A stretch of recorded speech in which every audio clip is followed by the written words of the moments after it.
Hello ladies and gentlemen, and welcome back to my Mental Health Awareness Week playlist. I'm Patrick Huston, 2016 Rio Olympian and 3-time world champion. Through this week I've been talking to you a little bit about my own story and my own struggles with mental issues, and also some of the things that I've learned through that time. If you have a look at the videos, video 1, 2, 3, 4, 5, through this week, you'll be able to pick up not just some ideas, but some actual specific things that you can do so that if you want to make a positive change to your behavior, to your mental well-being, you can go out and make those definitive changes. There are some fantastic little ideas through my videos that you can just pick up and specifically run with that as an idea. I'd also strongly recommend you check out Elliot Hulse, Gary Vaynerchuk, Jordan Peterson, Robin Sharma. There's huge amounts of stuff on YouTube. Strongly recommend you check it out. There's fantastic amounts you can learn. Today's video, I'd like to talk a little bit about breathing. And breathing is a really, really important portion of our existence. Obviously, we can't, if we stop breathing, we die within minutes. Water, we can last a few days. Food, we can last a couple of weeks. But air, we run out of air, we die very, very quickly.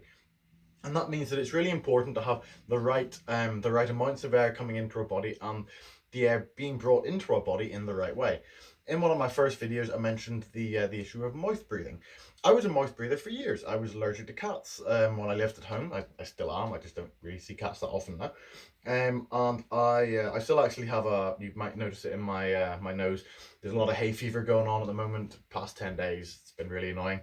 But if you breathe through your mouth all the time, that is a fight or flight response. If you are being chased by a mammoth, if you've been chased by a bear, if you're having to escape from a tragedy, some emergency, you need to breathe faster. You need to breathe more oxygen. You need to breathe more air to give your body the ability to go and run away from that thing. So if we breathe through our mouth, we're much likely to breathe smaller, shallow breaths into our upper chest, and this means that we breathe faster.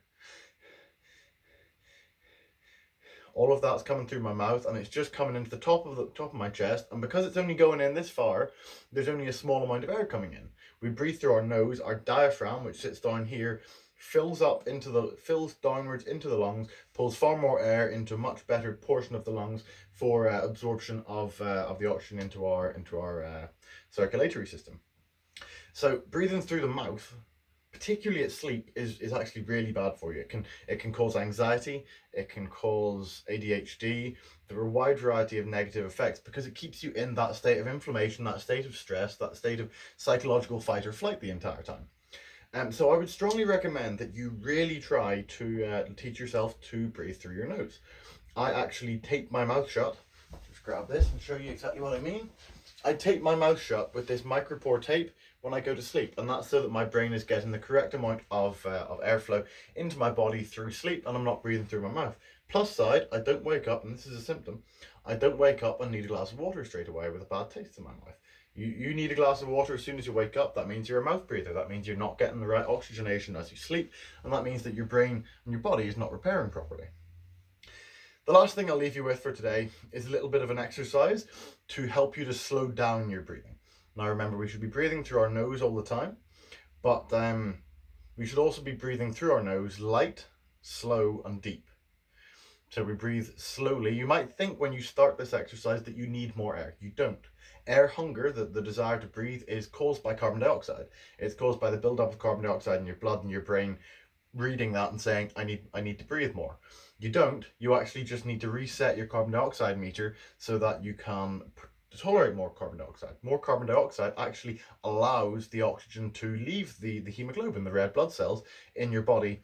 It allows, without that carbon dioxide, it won't transfuse into the or diffuse into the osmosis technically. It won't diffuse into the other cells.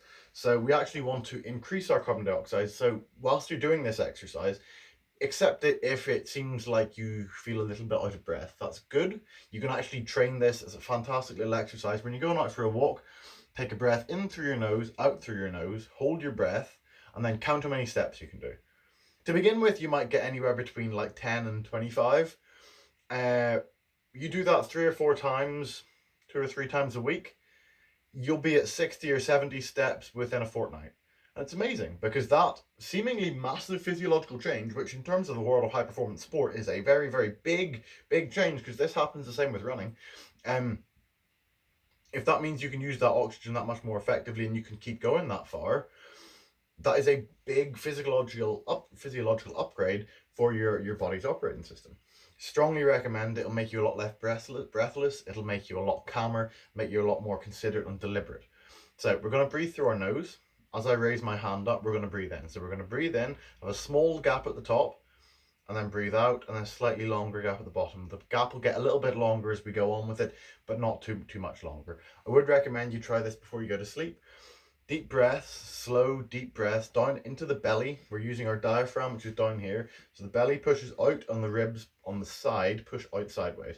You can also try putting your hands just like this, and you can feel these ribs here pushing out sideways, and that's the most effective way for the diaphragm to work. So, nice big breath all the way down. Nice and slow on the way out, and then we have a little pause at the bottom.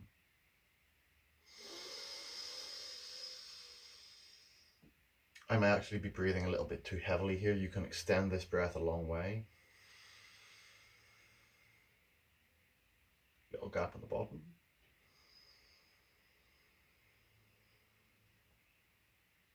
Much better pace that. Remember, light, slow and deep. Yes, Patrick McKeown talks about LSD breathing.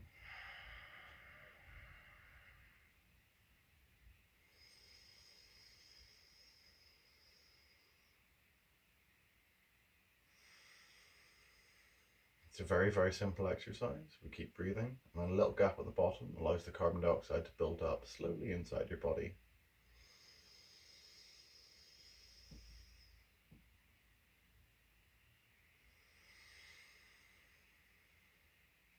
This is a great exercise anytime you want to calm down, anytime you want to chill out, you want to read a book, you want to go to sleep, whatever it is, it's a good reset.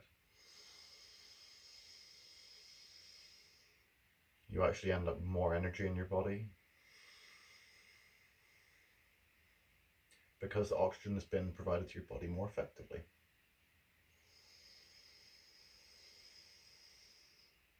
I quite like showing off with my girlfriend with this exercise. By taking a breath and then doing a really long breath hold in between. Dr. Bateko talks about your control pause. This is a long one. Did you manage it?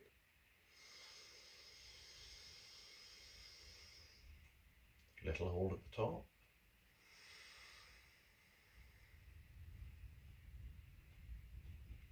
So there you have it. That's a concept called ujjayi breathing. It's really simple. Basically, you're just breathing in through your nose and then intermittent breathing. Ujjayi breathing is when you have a sort of, it's like you're snoring slightly. You're restricting the airflow in your nose so that the nitrous oxide in your nose gets picked up better and brought down into your lungs.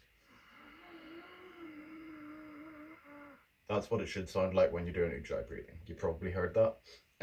Same kind of pace, little gaps in between will really help you out. Hopefully have some good physiological benefits. And if you're a bit of an insomniac, it's fantastic for helping you go to sleep. And even if you don't get to sleep, it is great for giving your body just a lower level of that physiological stress response. Hope you found this interesting. I'd really appreciate if you could click the subscribe button or the like, or if you found this particularly interesting, let us know in the comments. That would be great. Hope you have a great day. Stay safe. Stay happy.